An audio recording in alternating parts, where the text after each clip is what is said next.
Car economics Awadh classes YouTube channel पर आपका स्वागत है। आज की क्लास में हम लोग लगभग 20 बहुविकल्पी प्रश्नों को सॉल्व करेंगे। यह प्रश्न मुख्य रूप से बाजार टॉपिक से लिए गए हैं और यह प्रश्न रिवीजन के उद्देश्य से महत्वपूर्ण है तथा आगामी शिक्षक भर्ती परीक्षा के लिए भी महत्वपूर्ण है और यहाँ से प्रश्न एग्जाम में मिलने की संभावना है। तो आज की क्लास स्टार्ट करते हैं, देखते हैं क्या क्या प्रश्न आज की क्लास में थे। 1 नंबर प्रश्न है, निम्न में से कौन सी पूर्ण प्रतियोगिता की अनिवार्य शर्त नहीं है? तो प्रवेश की स्वतंत्रता होती है पूर्ण प्रतियोगिता में, ठीक है। समरूप वस्तुओं का उत्पादन होता है, ठीक है। परिवहन लागत की अनुपस्थिति नहीं होती है, परिवहन लागत जो है अनुपस्थित नहीं होता है। और बड़ी मात्रा में क्रेता में विक्रेता होते हैं। तो यह इसमें 1 नंबर प्रश्न में सी आंसर सही हो जाएगा। तो पूर्ण प्रतियोगिता बाजार के बारे में कुछ महत्वपूर्ण विशेषताओं को जान लेते हैं। पूर्ण प्रतियोगिता बाजार उसे कहते हैं जिस बाजार में क्रेता एवं विक्रेताओं की संख्या बहुत ज़्यादा होती है तथा क्रेता एवं विक्रेता समरूप वस्तुओं का उत्पादन करते हैं और उद्योग द्वारा जो है कीमत का निर्धारण करता है और उद्योग जब कीमत निर्धारण करती हैं तो विभिन्न फर्में वह कीमत स्वीकार करती हैं। इसलिए परफेक्ट कंपटीशन में उद्योग कीमत निर्धारक होता है और फर्म जो है कीमत स्वीकारक समझी जाती है, मानी जाती है। प्रोफेसर श्रीमती जॉन रॉबिन्सन पूर्ण प्रतियोगिता बाजार की परिभाषा बताते हुए कहती हैं कि जिस बाजार में फर्मों की मांग वक्र पूर्णतया लोचदार होती है उसे परफेक्ट कंपटीशन कहा जाता है। और गिफिन कहते हैं जिस बाजार में मांग की आड़ी लोच अनंत होती है उसे परफेक्ट कंपटीशन कहा जाता है। अब अगर विशेषताओं की बात की जाए तो क्रेता एवं विक्रेता की संख्या बहुत ज़्यादा होती है, समरूप वस्तुओं का उत्पादन होता है जो रंग, आकार और रूप, गुणवत्ता, पैकिंग में एक समान होती हैं। और जब वस्तुएं जो है समरूप होती हैं तो इसके फलस्वरूप जो है वस्तु भेद नहीं होता है और इसके अलावा जो है विक्रय लागत वहन नहीं करनी पड़ती है फर्मों को। इसके अलावा फर्मों का प्रवेश एवं स्वतंत्रता जो है प्रवेश एवं बहिर्गमन स्वतंत्र होता है। साधनों की पूर्ण गतिशीलता होती है। क्रेता और विक्रेता को बाजार की पूर्ण जानकारी होती है। परिवहन लागतों की उपस्थिति होती है तथा बता चुके हैं कि फर्म कीमतग्राही होती हैं और उद्योग जो होता है वह कीमत निर्धारक होता है तथा दीर्घकाल में फर्मों को सामान्य लाभ मिलता है तथा अल्पकाल में फर्मों को सामान्य लाभ, असामान्य लाभ एवं हानि का सामना करना पड़ता है। काल्पनिक अवधारणा समझी जाती है परफेक्ट कंपटीशन और समरूप कीमत एवं समरूप वस्तुएं होती हैं। इसके अलावा फर्मों का मांग वक्र पूर्णतः लोचदार होता है और परफेक्ट कंपटीशन में वस्तु की सीमांत प्रतिस्थापन की दर इकाई के बराबर होती है और पूर्ण प्रतियोगिता बाजार में कोई बाह्य हस्तक्षेप नहीं होता। परफेक्ट कंपटीशन में श्रम या साधनों का शोषण नहीं होता है। इसके अलावा एक विशुद्ध बाजार होती है। तो विशुद्ध बाजार में मुख्य रूप से 3 विशेषताएं देखने को मिलती हैं जिसमें क्रेता विक्रेता की संख्या अधिक होना, समरूप वस्तुओं का उत्पादन होना और फर्मों का प्रवेश एवं बहिर्गमन स्वतंत्र होना।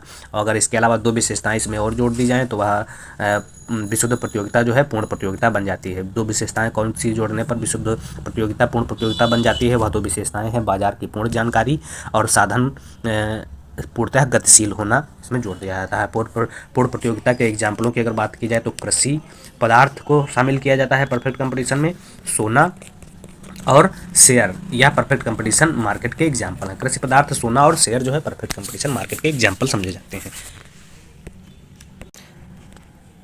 अगला है 2 नंबर प्रश्न है, दीर्घकाल में किसी वस्तु की कीमत 1 होने के कारण पूर्ण प्रतियोगिता के अंतर्गत वस्तु की मांग रेखा एक्स अक्ष के समांतर होती है। अर्थात मांग रेखा जब एक्स अक्ष के समांतर होगी तो उसकी लोच जो है अनंत होगी और पूर्णतः लोचदार मांग हो जाएगी। तो बी आंसर सही हो जाएगा, पूर्णतः लोचदार बी में दिया गया है।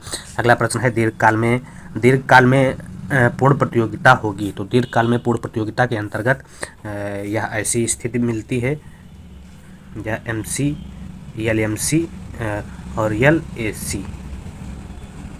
AR, MR। तो ऐसी स्थिति में दीर्घकाल में परफेक्ट कंपटीशन को सामान्य लाभ की स्थिति का सामना फर्म जो है सामान्य लाभ की स्थिति का सामना करती हैं और फर्मों का संतुलन जहां पर LAC, LSC, LAR और MR बराबर होगी वहां फर्में जो हैं संतुलन में होंगी। तो दीर्घकाल में पूर्ण प्रतियोगिता में क्या होगा, सारी स्थितियां प्राप्त हो जाएंगी। तो उपरोक्त तो सभी सही हो जाएगा। 3 का सही आंसर डी हो जाएगा। अगला 4 नंबर प्रश्न क्या कह रहा है, पूर्ण प्रतियोगिता के अंतर्गत तो पूर्ण प्रतियोगिता में सभी फर्में क्या होती हैं, कीमत स्वीकारक होती हैं और उद्योग जो है कीमत निर्धारक होता है। उद्योग जो है पूर्ण प्रतियोगिता में जो कीमत निर्धारित कर देता है मांग एवं पूर्ति की शक्तियों के तहत, वही कीमत जो है फर्में स्वीकार करती हैं। तो सही आंसर 4 का बी है। अगला 5 नंबर प्रश्न है, पूर्ण प्रतियोगिता में व्यक्तिगत फर्म के लिए मांग की लोच कैसी होती है। तो पूर्ण प्रतियोगिता में व्यक्तिगत फर्म के लिए मांग की लोच जिनमें कोई नहीं होता है, लोचदार होती है। तो लोचदार कैसी हो जाएगी, एक्स के समांतर हो जाएगी। तो इसमें या नहीं है, कोई नहीं हो जाएगा। अगला प्रश्न है, एकाधिकारी असामान्य लाभ प्राप्त कर सकता है। तो एकाधिकारी असामान्य लाभ प्राप्त कर सकता है, दीर्घकाल एवं अल्पकाल दोनों में असामान्य लाभ एकाधिकारी प्राप्त कर सकता है। ए और बी दोनों सही है, तो सी ऑप्शन में ए और बी दोनों सही है। अगला प्रश्न है 7 नंबर, एक एकाधिकारी। तो एक एकाधिकारी क्या करता है, प्रतिस्पर्धी फर्मों की तुलना में अधिक मूल्य लेता है और अन्य बातें स्थिर हों। तो हाँ ठीक तो है। तो प्रतिस्पर्धी फर्मों की तुलना में एकाधिकारी अधिक मूल्य ग्रहण करता है, तो इसलिए 7 नंबर प्रश्न का सही आंसर ए है। अगला 8 नंबर प्रश्न, निम्नलिखित में से कौन सा एक बाजार संरचना का पूर्ण रूप नहीं है। पूर्ण प्रतियोगिता तो बाजार का एग्जाम्पल है वर्गीकरण के तहत, अल्पाधिकार बाजार का उदाहरण है, ए और बी दोनों बाजार का उदाहरण है। तो प्रतिस्पर्धी एकाधिकार जो है बाजार का एग्जाम्पल नहीं। तो 8 नंबर प्रश्न का सही आंसर सी है। अगला 9 नंबर प्रश्न है, सीमांत आय शून्य होती है यदि मांग की लोच। तो सीमांत आय शून्य होगी जब मांग की लोच इकाई के बराबर होगी। इकाई के बराबर 9 में दिया गया है डी नंबर ऑप्शन में, तो डी सही हो जाएगा 9 नंबर प्रश्न का आंसर। 10 नंबर प्रश्न है, विकुंचित मांग वक्र किस बाजार प्रतियोगिता से संबंधित है। तो विकुंचित मांग वक्र जो है अल्पाधिकार एकाधिकार पूर्ण प्रतियोगिता कोई नहीं। तो विकुंचित मांग वक्र जो है अल्पाधिकार बाजार से संबंधित अवधारणा है और विकुंचित मांग की अवधारणा जो है वह प्रोफेसर पाल एवं सूजी द्वारा दी गई अवधारणा है, जिसमें मांग क्या होती है, विकुंचित होती है या कोनेदार होती है, जिसके ई बिंदु के ऊपर मांग की लोच अधिक होती है और ई बिंदु के नीचे मांग की लोच कम होती है। अगला प्रश्न है 11 नंबर, मांग की आड़ी लोच की अवधारणा प्रस्तुत की थी सुल्ज ने, डाल्टन ने, हिक्स ने, मार्शल ने। तो मांग की आड़ी लोच की अवधारणा प्रोफेसर मार्शल द्वारा दी गई अवधारणा है। अगला प्रश्न है 11 नंबर, विकुंचित मांग वक्र सिद्धांत का प्रतिपादन किस अर्थशास्त्री द्वारा किया गया। तो विकुंचित मांग वक्र का प्रतिपादन जो है चैम्बरलिन, कैल्डार, मार्शल कोई नहीं। तो कोई नहीं इसमें, क्योंकि विकुंचित मांग वक्र की अवधारणा का प्रतिपादन पाल सूजी द्वारा किया गया था, तो इसलिए कोई नहीं हो जाएगा। अगला प्रश्न है 13 नंबर प्रश्न है, पूर्ण प्रतियोगिता के अंतर्गत उद्योग। तो पूर्ण प्रतियोगिता के अंतर्गत उद्योग जो है मांग एवं पूर्ति की शक्तियों के तहत कीमत को निर्धारित करता है, तो कीमत निर्धारक हो जाएगा और फर्म जो है कीमत स्वीकारक हो जाएगी। उद्योग के बारे में पूछा गया तो उद्योग कीमत निर्धारक हो जाएगा, इसलिए 13 नंबर प्रश्न का सही आंसर बी है। अगला 14 नंबर प्रश्न है, 14 नंबर प्रश्न में क्या दिया गया है देखते हैं। किस बाजार संरचना में किसी फर्म का मांग वक्र उसका औसत आगम वक्र व सीमांत आगम वक्र भी होता है। तो परफेक्ट कंपटीशन में मांग वक्र उसका औसत आगम वक्र और सीमांत आगम वक्र होता है। यह एवरेज आगम मतलब औसत आगम वक्र है और सीमांत आगम वक्र, तो परफेक्ट कंपटीशन सही है 14 नंबर प्रश्न का आंसर।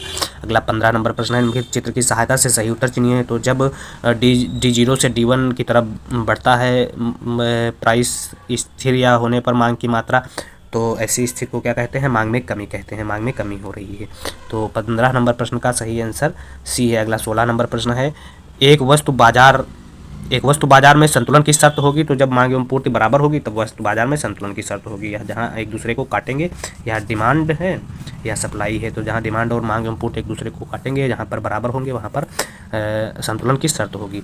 अगला प्रश्न है 16 नंबर, मांग की लोच इकाई के बराबर होगी जब सीमांत आय होगी। तो मांग की लोच इकाई के बराबर होगी जब सीमांत आय 0 होगी। तो 17 नंबर प्रश्न का सही आंसर ए है। अगला 18 नंबर प्रश्न है, गॉसन का प्रथम नियम। तो गॉसन का प्रथम नियम जो है सीमांत उपयोगिता ह्रास नियम है और सम सीमांत उपयोगिता नियम सेकंड नियम कहलाता है। तो गॉसन का प्रथम नियम सीमांत उपयोगिता ह्रास नियम है। 18 नंबर प्रश्न का सही आंसर सी है।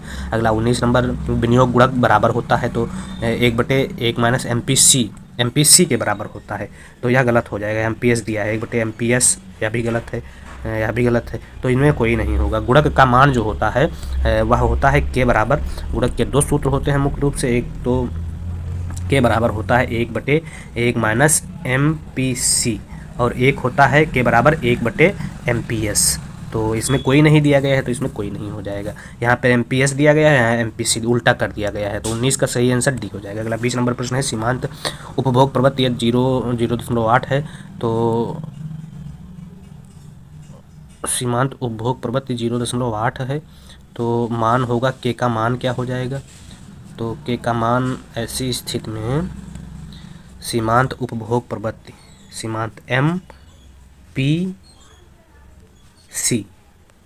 MPC दिया गया है, तो 1/1 - MPC हो जाएगा। तो 1/1 1 माइनस 0.8 हो जाएगा, तो 1/0.2 हो जाएगा। तो यह दशमलव हटेगा, 0 बढ़ेगा, 5 आंसर आ जाएगा। तो 5 है, 20 नंबर प्रश्न का सही आंसर 5 है। अगला 5 मतलब बी ऑप्शन में दिया गया है, तो बी सही है। अगला 21 नंबर प्रश्न है, बहुलक दिया गया है 16, समांतर माध्य 20.2 दिया गया है, तो माध्यिका निकालना है। तो माध्यिका निकालने के लिए सूत्र हो जाएगा z बराबर 3m माइनस 2x बार। तो 3m माइनस बहुलक दिया है 16, यह बहुलक है, बराबर समांतर माध्य कितना दिया गया है, तो 3m माइनस 2 इंटू 20.2, यह समांतर माध्य दिया गया है। तो 3m बराबर हो जाएगा, तो यह हो जाएगा 20 दूना 40, तो 40.2, ये इधर माइनस में हो जाएगा, तो 16 हो जाएगा। तो इसको 3 से जब भाग करेंगे तो बटे 3 हो जाएगा, तो यह हो जाएगा 24.4 बटे